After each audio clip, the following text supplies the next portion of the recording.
name is Asya. My father name is Muhammad Naeem. My school name is Suna English Medium School, Bandar.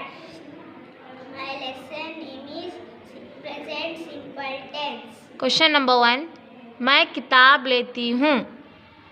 I take books. Question number 2, वो आता है.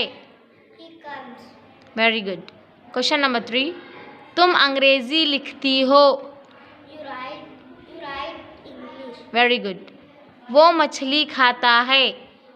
He eats fish. वो मछली खाता है. He eats fish. Very good.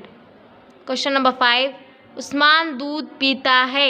Usman drinks milk. Very good.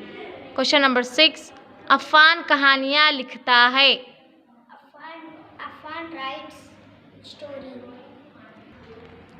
Present continuous tense, वो जा रहा है. He going. He is going. Question number 2, वो आ रही है. She is coming. Question number 3, मैं खा रही हूँ. I am eating. Question number 4, Usman car चला रहा है.